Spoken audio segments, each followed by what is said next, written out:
Good morning. Welcome. Happy St. Patrick's Day. It's so nice to see you this morning, and let's begin. I know it's a few minutes late. We all are kind of in the leprechaun mood this morning. So let's begin with a spiritual mind treatment.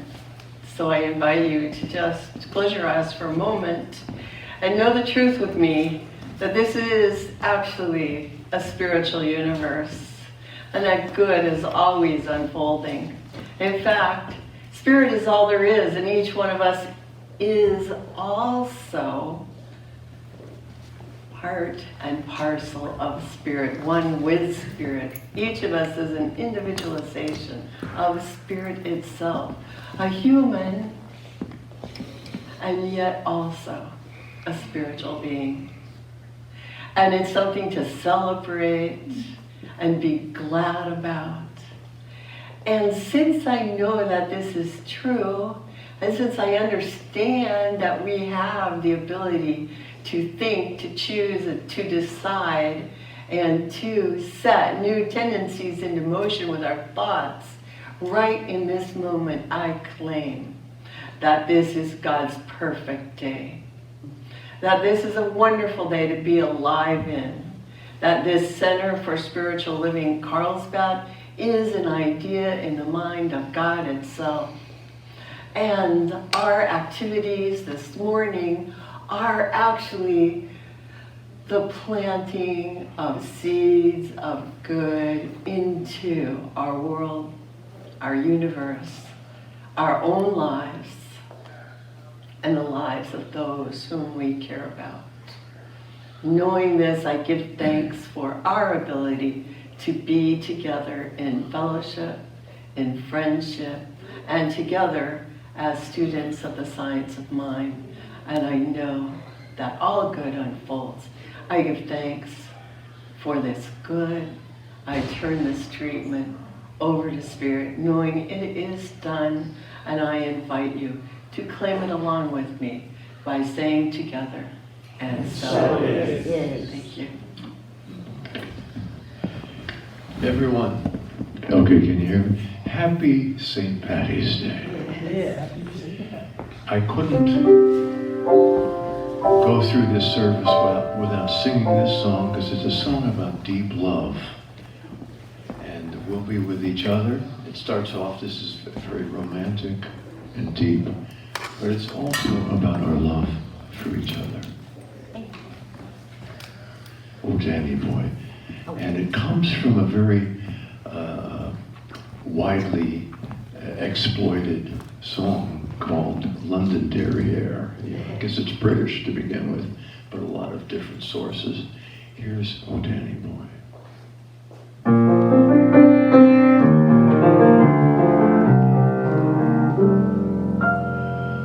Oh, Danny boy, the pipes are calling from glen to glen and down the mountainside. The summer's gone and all the flowers are dying. 'Tis you must go and I must bide. But come ye back when summer's in the meadow, or when the valley's hushed and white with snow. 'Tis I'll be here in sunshine or in shadow. Oh, Danny boy, oh, Danny boy, I love you so.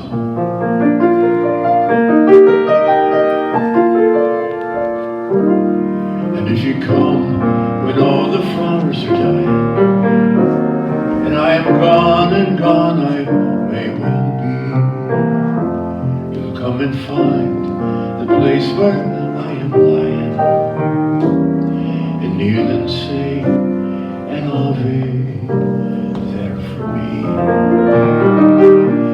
And I shall hear those songs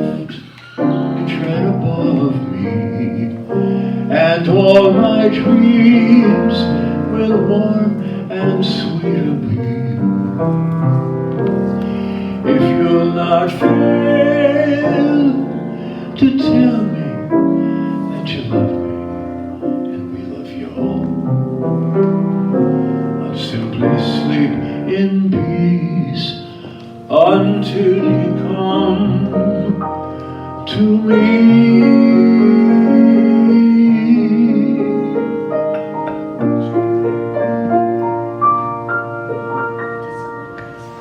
Oh, Danny boy. A beautiful song.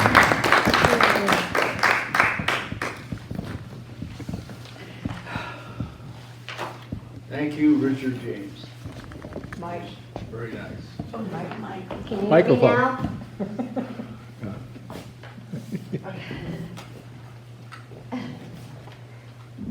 Richard James. That was good, Richard. Thank you. Big hand for him, yes. All right, well, good top of the morning to you all. Not good morning.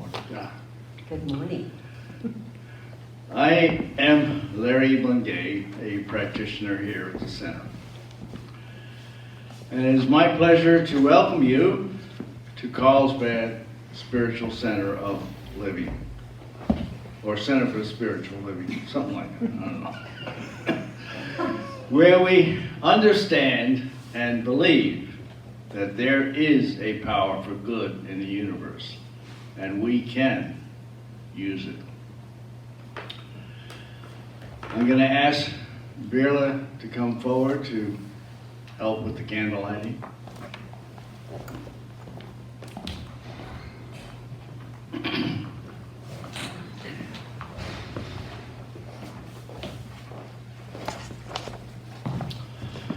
We light a candle for life. Life is everywhere present. It flows through us, each of us, and every one of us. And there is only one life, and that life is God's life. And that life is our life now. Affirm with me, I am life. We light a candle for love. The birth of love happens within each one of us every time we make room for the Christ consciousness in our hearts and recognize our unity with each other. We are points of love within the heart of God. Affirm with me, I am love. We light a candle for light. Light of God is the presence and the power within each and every one of us. We are always walking in that light, and we radiate that light of God wherever we are. Affirm with me, I am light. We light a candle for beauty. We are made in the likeness and the image of God. And therefore we are whole, complete, and beautiful just as we are. We accept the beauty of God's perfection as our perfection now. Affirm with me, I am beauty. We light a candle for joy. Joy is the very nature of the Spirit, the true essence of each one of us. And we celebrate the joy of our own rebirth. As we celebrate it, we are aware of that God consciousness within us. We each bring joy to the world. So affirm with me, I am joy. And we light a candle for peace. Today and every day.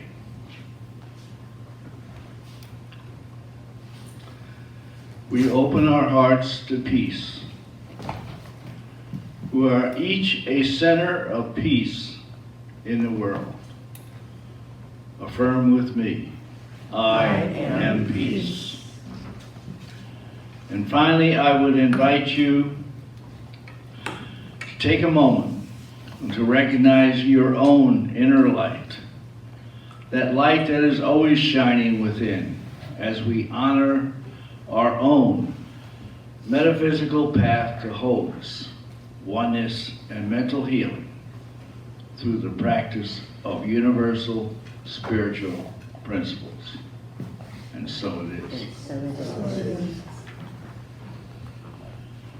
Thank you, Vera. All right, I got a few announcements for you today. First, we want to welcome everyone that is visiting for the first time. And secondly, we want you to make yourselves at home and stay for the potluck. And even if you don't have a pot, you're in luck, because we can all serve you with our dishes as well. Okay. Like me, that left my food on the stove this morning. Okay. Oh, boy. I don't believe it.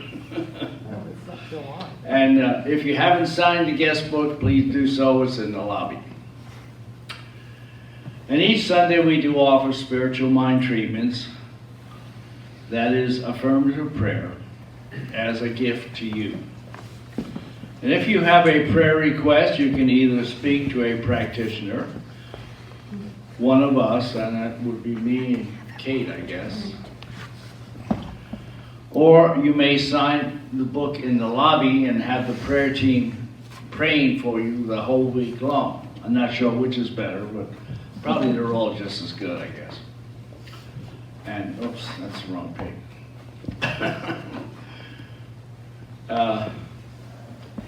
And the treatment box. All right, so that's done.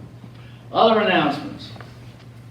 Dr. Amandra will be speaking next Sunday, which is High Five Sunday. And then Dr. Maddie will be speaking the following Sunday on Easter Sunday.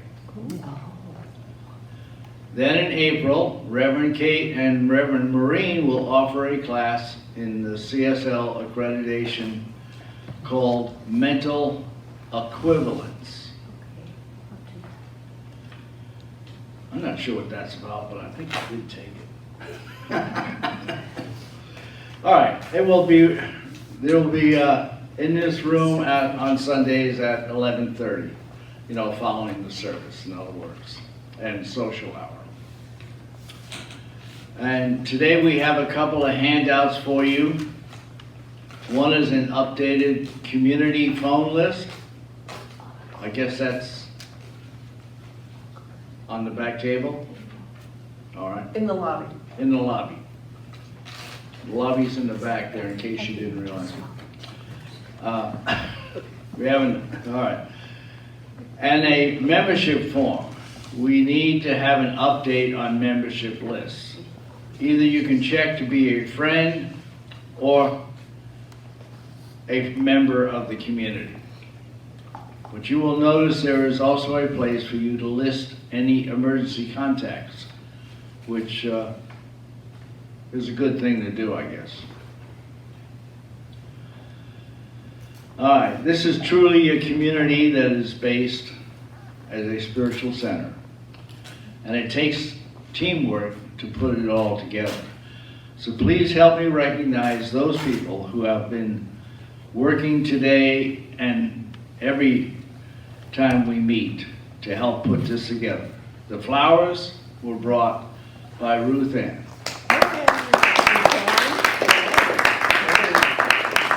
And I believe you were the greeter too, right? No. Oh, Jim was. Who's the greeter? Jim, you were the greeter. All right. You passed out the green thing here. A lot of jobs like this. In case you're wondering what I have, it's something every Irishman should have. It's a wet your whistle. Okay. You know. Okay. A little bit of love. Treats are by everyone, so give yourselves a hand. Yay. Video recording by Jim. And of course, And lovely seven and I Glitter. want to especially thank Angel and Jan for doing the set out and takedown of the Senate, because without that, we wouldn't be able to be, Indeed, I think. indeed. And if anyone would like to sign up, the volunteer sheet is on the lobby in the back there. Now, let us turn in our bulletins to the second or third page, I guess would be, and do our group reading. God is all, both visible and invisible. One presence, one mind, one power is all. This one that is all is perfect love and perfect abundance. I am an individualized expression of God. I am ever one with His perfect life, perfect love, and perfect abundance. And so it is. And so it is. And so it is. We got an echo here. All right, take it away, Jim. Richard. Or Richard. Richard, Call me Rick. Take it away. Richard. The other Jim. Richard. Call me Rick James. Got you mixed up with the other. Anyway, everyone please stand. This is time to get peppy here. Have some fun. Happy. I've got the joy, joy, joy, joy down in my heart. Down in my heart. Down in my heart. I've got the joy, joy, joy, joy down in my heart. Down in my heart to stay. I've got the peace that passes understanding down in my heart. Down in my heart. Down in my heart. I've got the peace that passes understanding down in my heart. Down in my heart to stay. I've got the life and love of God within me. Down in my heart. Down in my heart. Down in my heart. I've got the life and love of God within me. Down in my heart. Down in my heart to stay. I've got the joy, joy, joy, joy down in my heart. Down in my heart. Down in my heart. I've got the joy, joy, joy, joy down in my heart. Down in my heart to stay. Please be seated.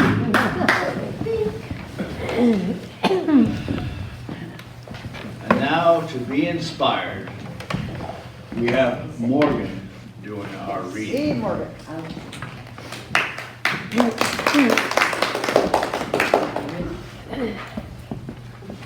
Good morning. We are few but mighty. Okay, the reading today is from Reverend Carrie Hunter of CSL Victoria, British Columbia. This is a quote by Ernest Holmes. There's an integrity of the soul that you will find nowhere else in the universe. Here you will meet life. Here you will decide, and here you may neutralize the thought patterns of the ages by simply denying them and saying something greater than that. Paren, and I believe in it. And no matter what the mistakes are, the universe holds nothing against us. Carrie goes on to say, I can't remember when I first read that quote, but I came across it yesterday in my readings, and it penetrated my heart in the deepest of places. I gave it a great sacred yes. What a perfect time to neutralize the thought patterns of the ages. Perhaps, just perhaps, wrong has come up for us to neutralize it by denying it and saying something greater. Dr. Holmes said that it is all so simple, we just complicate it. So in the days ahead, join me in committing to neutralizing old thought patterns that no longer serve us. Join me in committing to neutralizing the thought patterns of the ages. As the old folk tune went, I ain't gonna suffer war no more. And I'm in alignment with that and more. With the greatest power in the universe supporting me, I release the toxic thought patterns that have created war, poverty, and human suffering. I surrender anything that has the appearance of worry to a higher power that dissolves it. It is not mine to carry. Not only do I neutralize these thoughts of the ages, but I replace them with thoughts of peace, of love, of joy, of prosperity. I feel a lightness at the core of my being as I write these words. That's how I know they are true. As Dr. Holmes also wrote, prepare yourselves for the best life has to offer. As it is done in the invisible, it realizes itself in form, and the world changes in a heartbeat, yours and mine. I am bursting with thankfulness, and so it is.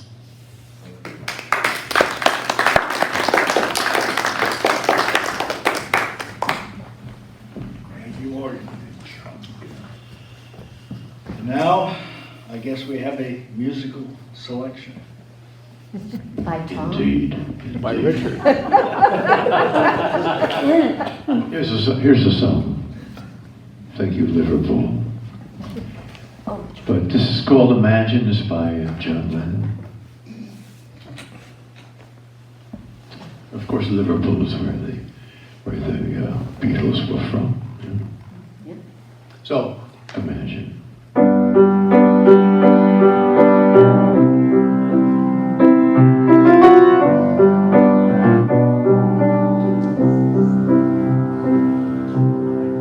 Imagine there's no heaven. It's easy if you try.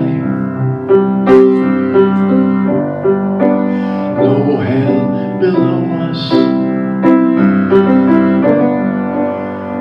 Above us only sky. Imagine all the people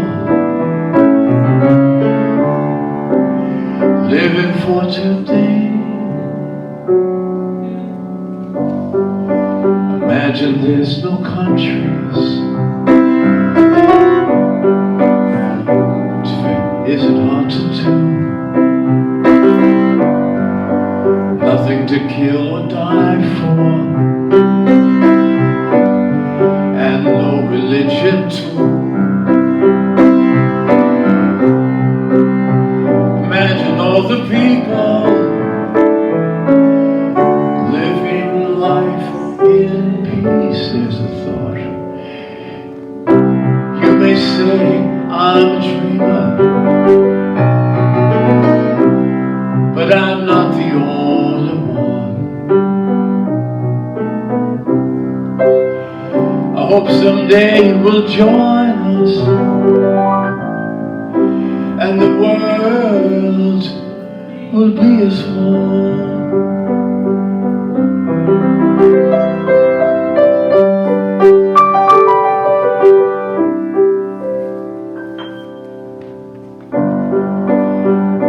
Imagine there's no possessions. I wonder if you can. No need for greed or hunger. A brotherhood of man, of all of us. Imagine all the people sharing all the world. You may say I'm a dreamer, but I'm not the only one. I hope someday you will join us, and the world will be as one.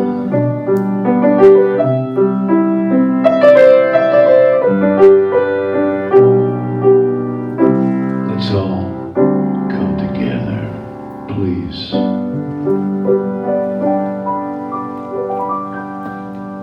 Thank you.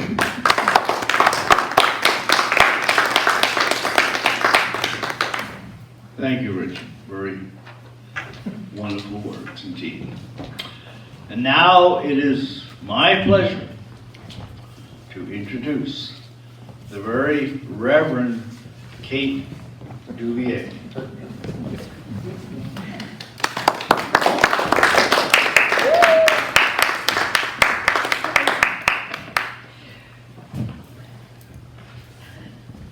Thank you, Larry. Thank you, Richard. Those songs were great. I only cried a little bit during Danny Boy. Because he was told me he was going to sing Danny Boy. I'm like, oh, Danny Boy. That can be a very sad song, but you played it so beautifully, so thank you. Well, did anyone else go to the magic show last night across the street at the high school? Richard, you good. I went to the magic show at the high school, and it was great, wasn't it? We had a lot of fun. And I just woke up in the middle of the night thinking about that magic show and thinking, oh, I already wrote my talk, but I want to talk about the magic show because it was the first time I got to see a mentalist. In real life. And you know, we always, when we have our history classes, the history of science of mind, we go back and we talk about Phineas Parkhurst Quimby, who was, I had to quickly this morning, like, yeah, he was born in 1802, a long, long time ago. And he is a person that we look at as the person who took us from the ideas of hypnotism and mentalists into the ideas of spiritual healing. So it was really fun to see a mentalist. And what she did, the woman who did it, it was great because, you know, in a magic show, it's all tricks, right? You can't tell it's sleight of hand and you don't really know what they're doing and they're pulling cards out and funny things out of the air and balls and bouncing and jumping. But she just stood there and she got a couple up on stage that were, she said, I need a happily married couple to come up on stage. So and she had them sit kind of far apart, maybe 15 or 20 feet apart. And what she did is she told them, now sit in these chairs and everyone could see them. They're far. Your beads are my beads. staticky. Thank you for letting me know. And so she said, now when I close your eyes and when I poke you on the shoulder, raise your hand. And so she walked over by the husband and they both had their eyes closed. They were like 15 or 20 feet apart. She pokes the husband on the shoulder, and they both raised their hand. No. It was so interesting, and so she did some, kind of repetition of things like that, and then at the end she goes, "Okay, so open your eyes," and she said, "Now, did you feel me poke you?" And they both said, "Oh yes." Wow. And the crowd was really laughing because when the wife found out that the woman, the mentalist, had never even been near her, she couldn't believe it. She was really funny. She was like, what? So I just wanted to share that because, it's perfect for St. Patrick's Day because we like to have a little bit of magic. And we always say, what we teach is not magic, but I have to say last night, looking at mentalists, it kind of looked like that was magic, at least. It was fun. And there were no tricks. It was just at the high school. It wasn't like when you see things on TV and you always go like, well, maybe that was real. or maybe not. Maybe it was America's Got virtual, whatever, generated by computers, so you don't really know. But it was real and it was nice to see. So happy St. Patrick's Day. I don't know if everyone can see. Ruth Ann brought a couple of leprechauns this morning. So thank you. It was really cute that you brought those. And also someone, I won't say her name, said that she's not Irish, but she wore her green anyway. So, and that's the thing. The way that we celebrate St. Patrick's Day, it doesn't matter if you're Irish. In fact, I want to reassure everyone and let you know St. Patrick wasn't Irish either. You know, and as a matter of fact, I guess he wasn't even formally canonized, although he is known as the patron saint of Ireland. But that was so long ago, they didn't have that process of canonization even set up yet. So it's our holiday and we can all enjoy it no matter what. Now, I grew up going to school and there was a lot of anxiety about making sure that you were wearing green, because if you didn't, you'd get pinched. And I don't know if they allow things like that today. I think it might be called bullying. Right? And it kind of was bullying to whoever just, you know, if the parents didn't know what day it was bullying, but, you know, we're not going to pinch anybody. And the thing is about St. Patrick's, we laugh about it, but talk about how he had to drive the snakes out. Of course, there weren't any snakes. They were already gone or hadn't been there, I don't know. And, no, this is something I hadn't realized. He wasn't even the first missionary to bring Christianity to Ireland. It was already there. But he was sent in order to straighten them out. Oh. They were getting it all wrong. Because the Celtic Christian theologian who had been, I guess, setting up monasteries there, didn't believe in the concept of original sin. So they wanted to get that straightened out. They weren't following these papal doctrines. And also, this is always important, they also weren't teaching the right customs about who got to own the property in all the land and who got to inherit and how that was all going to go. So, you know, sometimes theology and politics get wrapped in together.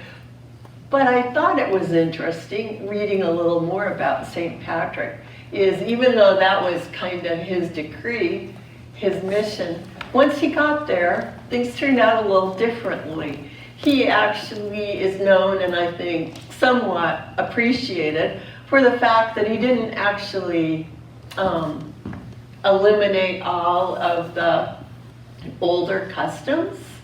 And in fact, what we think of as a Celtic cross, which is kind of a cross with a circle on the top, is a merging of the ancient symbol of the sun, S-U-N, with the newer Christian symbol of the sun, S-U-N. I thought that was interesting. So St. Patrick's not really a bad guy. We certainly enjoy, you know, thinking about him and celebrating this whole holiday today. And the thing is, when you think about all the arguments, and in a way, now that there's peace in Ireland, it's interesting to look back. When Richard said that the song Danny Boy was originally something Londonderry, it struck me because back in the 70s I had gone to Ireland and we visited Londonderry, and driving down the street with our kids in the back seat, there were guns, soldiers with guns all up and down the street. And crossing in is like, why are you coming? We're just bringing our kids on a tour of Ireland, and we wanted to see it. But it was quite different than it is today, where there's that peace. And the thing is, when you think about these theological arguments, and certainly for us here, I'm sure for me, it was hard to see what was the big argument between Catholicism and Protestantism. It just didn't make that much sense to me, ever. And now we know in other parts of the world they're having big arguments about religion and who's right and who's wrong, not just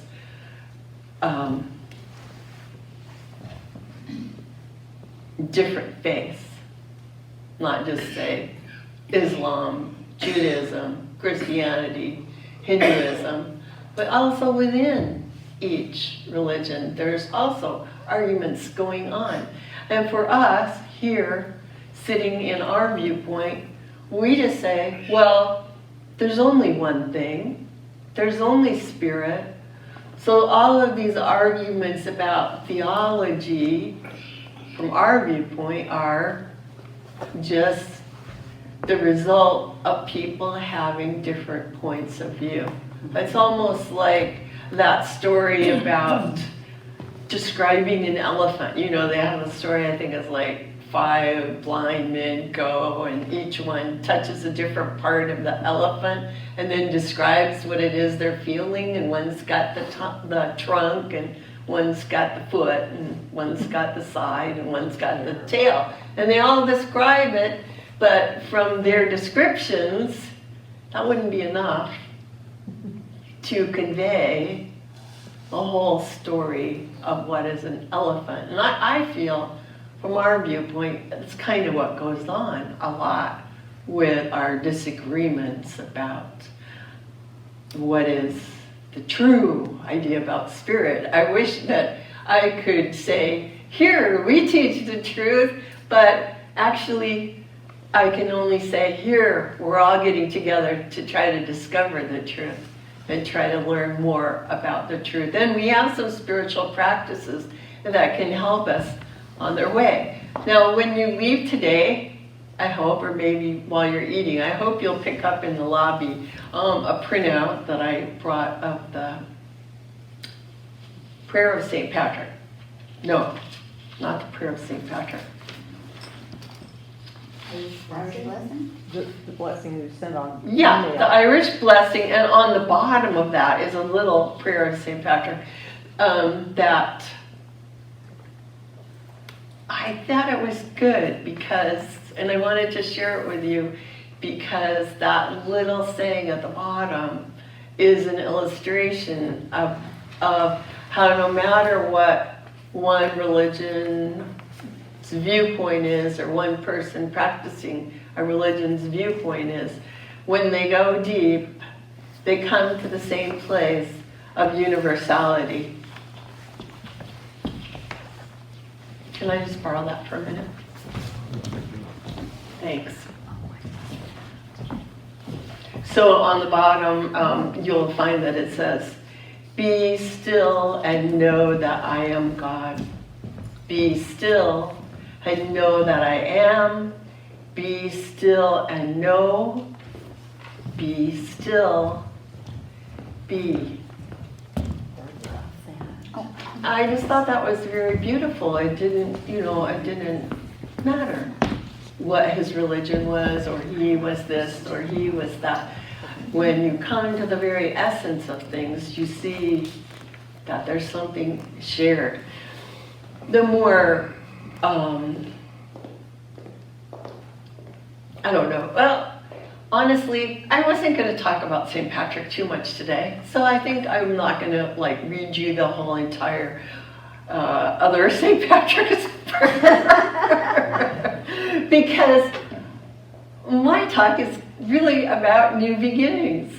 And so right now, let's have a new beginning. So before I begin again, first I have to ask you a few questions.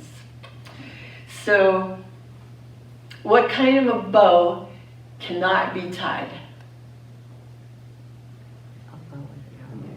A rainbow. A rainbow. Okay. Now, why shouldn't you iron a 4-leaf clover? Something about the pressing.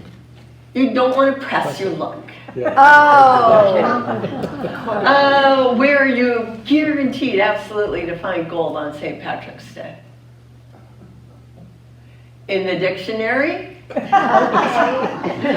And why did the leprechaun recycle his pot of gold?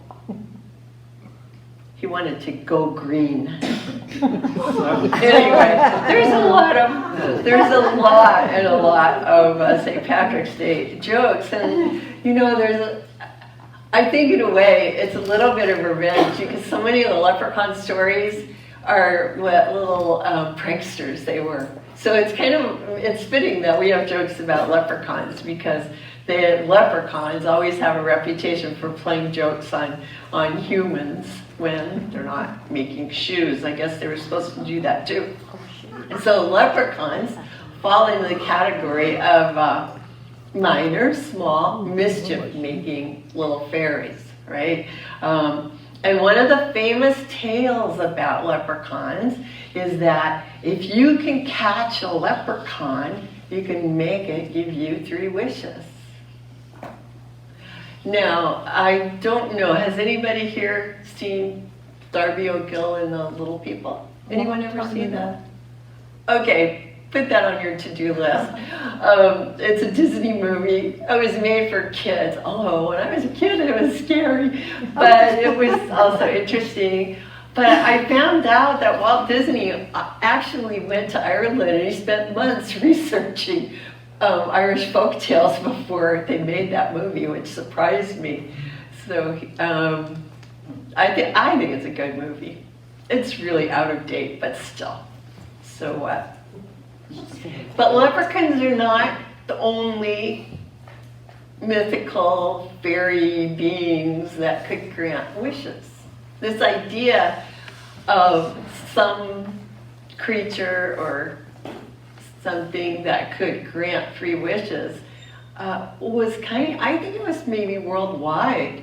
You know, there are stories of magical talking fish that could grant wishes. Of course, we all know about genies and bottles that could grant wishes.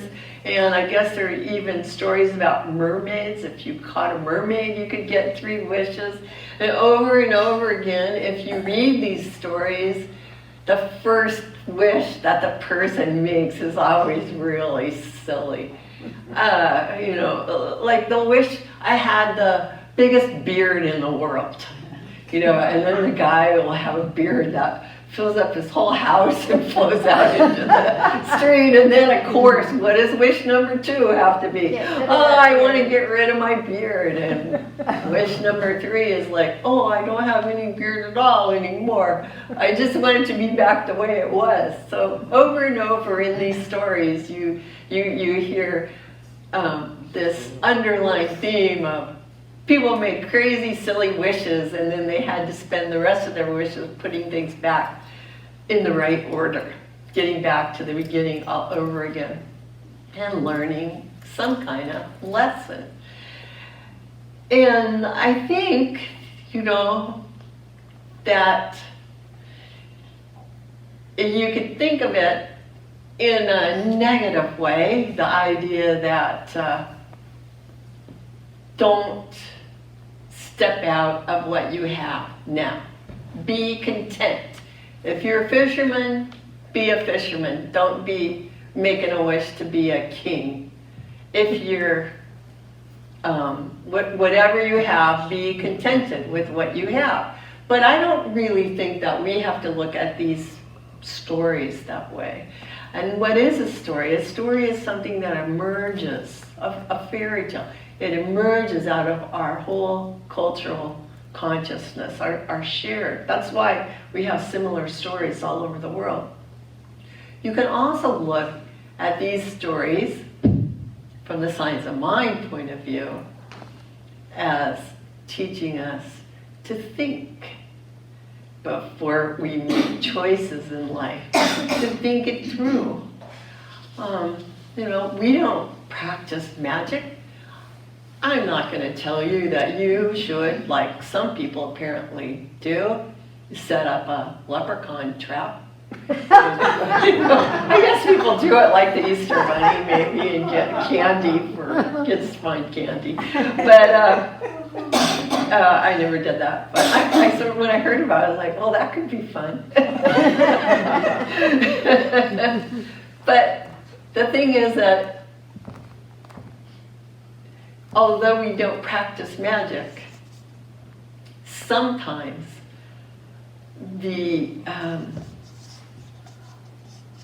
we see miracles through our use of these spiritual principles, and it feels like magic. You know, it's not, but it feels like it. You know, in the same way that if you just happen to step outside and you see the beautiful moon shining in the sky, it is magical.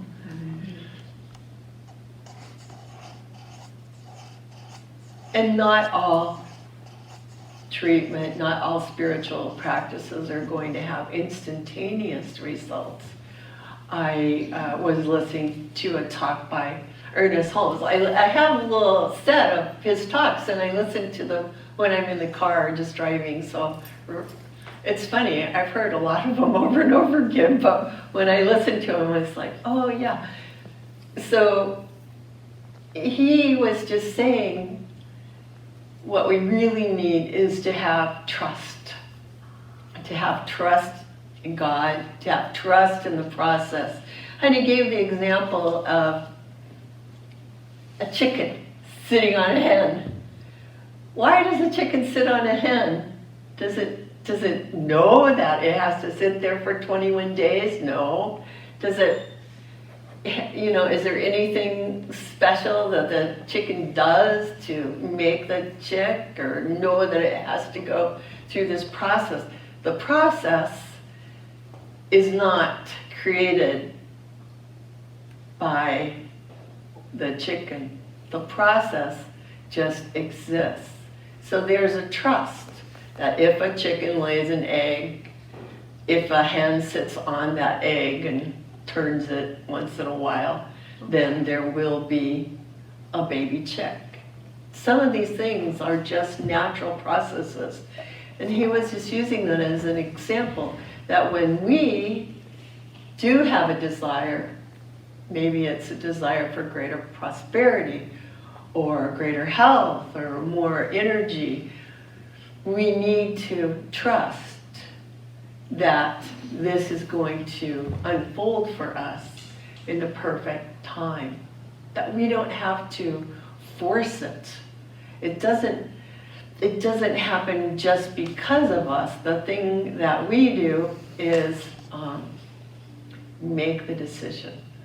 So going back to the story of the wishes,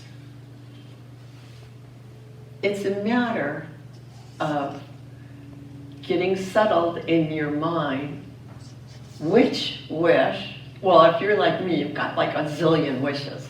You know, it's like if my magazine comes in and I see, oh, I like that shirt that the person in the magazine is wearing. It's like, oh, I wish I could have that. Or I saw that someone made soda bread this morning. It's like, oh, I wish I had made soda bread. You know, we can have like a million wishes.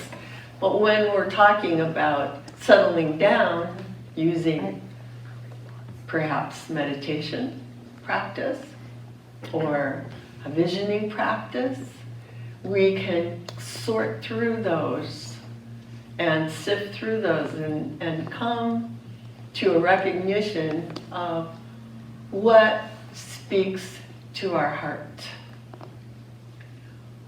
What is our heart's desire? When we're more clear on our heart's desire, that is something that we can work with through affirmation and treatment.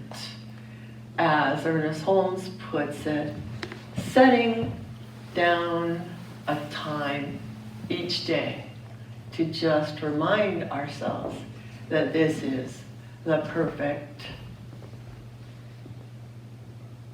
expression, experience that we would like to enjoy, and then allowing it to unfold. And it might unfold in a very predictable way, or it might unfold in an unexpected and instant way. So,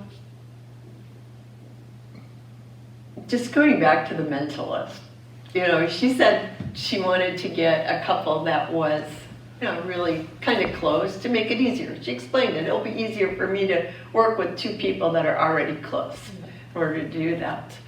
And when I was originally writing this talk, before I got myself sidetracked, and of course, since it's a day celebrating, the Irish way of being, then it's okay to get totally sidetracked in a story. That's my opinion, because that's what I learned. So it turns out, actually, somebody wrote an article that I found, and I thought it was great. It's like, I wrote this name of it somewhere. Oh, it was in Nature magazine, called "Strangers Are Just Relatives You Haven't Met." Because they calculated that if you go back only 20 generations, only 400 years, mathematically speaking, you can have 1 million ancestors. 1 million. So we're talking about St. Patrick being 1,200 years ago, or something like that. That's 3 times that far. So they said if you go back 50 generations, you can have a quadrillion ancestors.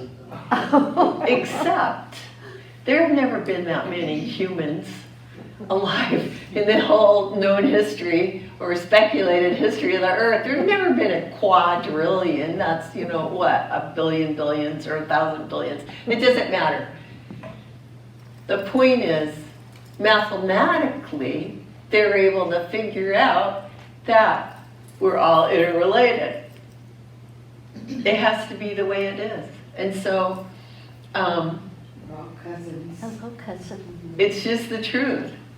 And so this so-called scientific or mathematical discovery is actually just one of the many discoveries that gives more and more backup to our new thought claim that everything and everyone is related. We're connected. We really are.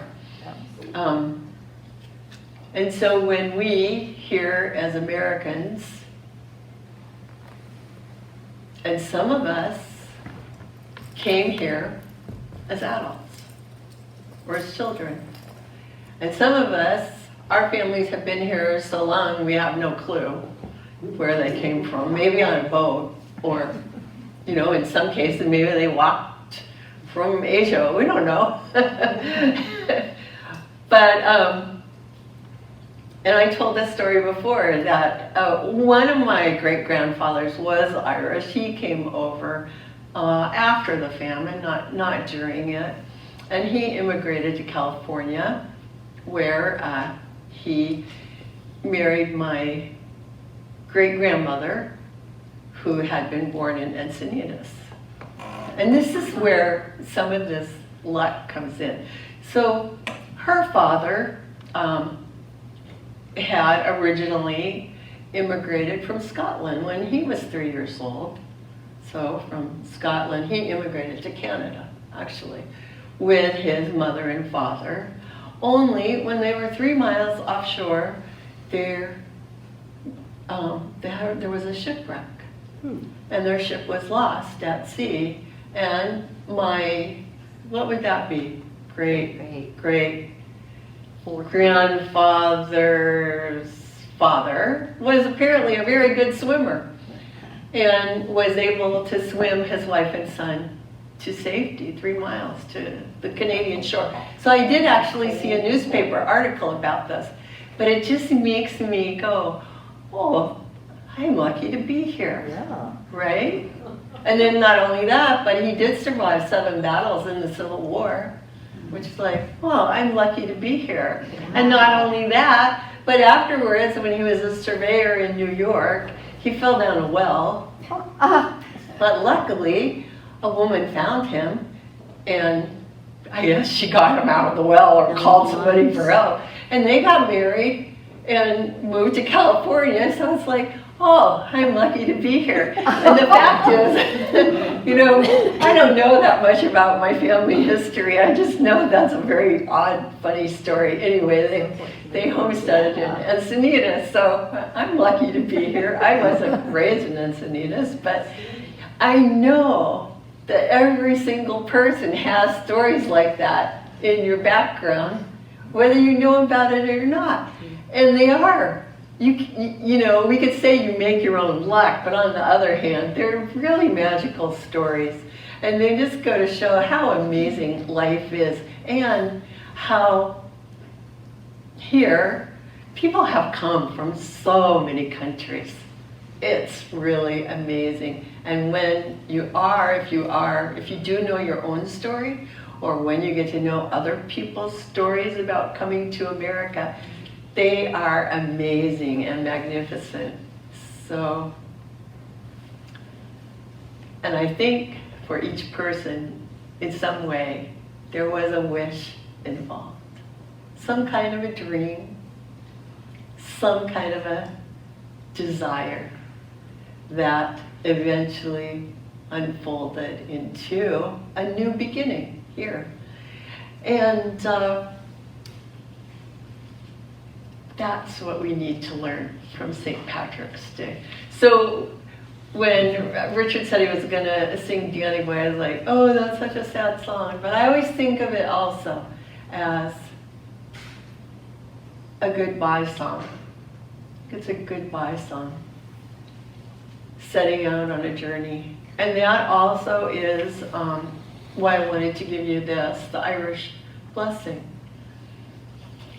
And it reads, I'm sure you probably have heard this. It's very sweet. May the road rise to meet you. May the wind be always at your back. May the sun shine warm upon your face. The rains fall soft upon your fields. And until we meet again, may God hold you in the palm of his hand. It is both a goodbye and a welcome home, you know, so I think it's just beautiful. And we're always in this moment, when we're always making new decisions, when we're always able to start something new. And as Morgan was reading in her inspirational reading, we have the ability to sort out what it is from the past that we would like to discard and how we would like to fill, we can decide how we would like to fill our lives with something new, something brilliant, something beautiful, with love and prosperity. So that's all I have to say about St. Patrick's Day. It's a fun day, and I think we circled around to Yes. new beginnings. This Yes. is the day. So happy St. Patrick's Day, everyone.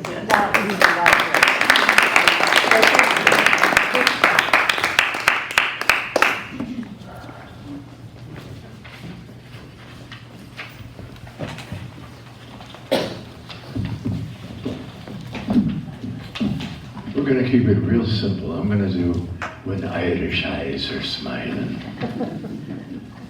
And have a wonderful day all day. I'm not going to tell you what I'm going to be doing a little bit later. I will be imbibing something. Maybe a little bit Irish. So, when Irish eyes are smiling, sure 'tis like a morning spring in the lilt of Irish laughter. You can hear the angels sing. When Irish hearts are happy, all the world gay. But when Irish eyes are smiling, should they steal your heart? Oh, one more time. When Irish eyes are smiling, sure 'tis like a morn in spring, in the lilt of Irish laughter. You can hear the angels sing. When Irish hearts are happy, all the world seems bright and gay. But when Irish eyes are smiling, sure they'll steal your heart away. Have a wonderful day.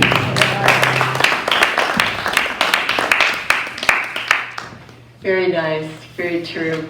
This is our moment for our opportunity to give.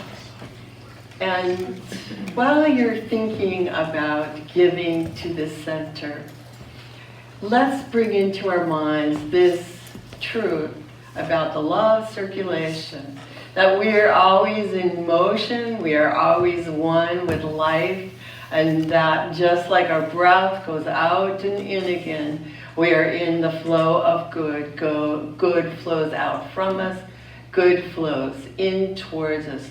This is true for love, and it is true for health, and it is true for joy, and it is also true for prosperity, because all of these wonders are forms of abundance, and this is an abundant universe, and so it is. So it is. I am so blessed. I am so blessed. I am so grateful for all that I have.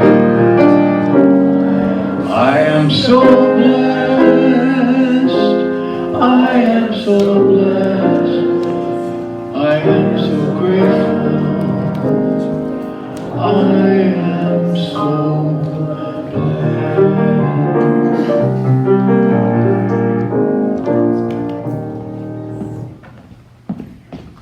Thank you.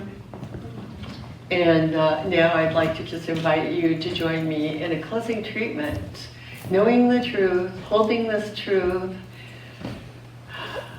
in the light, and seeing clearly for ourselves that we are each experiencing life in the spiritual milieu, powered by love, filled with good, and that each one of us is actually a center of consciousness within this great cosmic I am.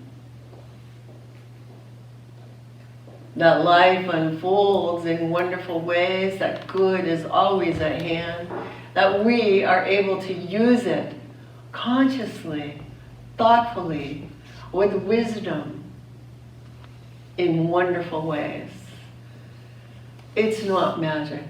It is the spiritual law in action.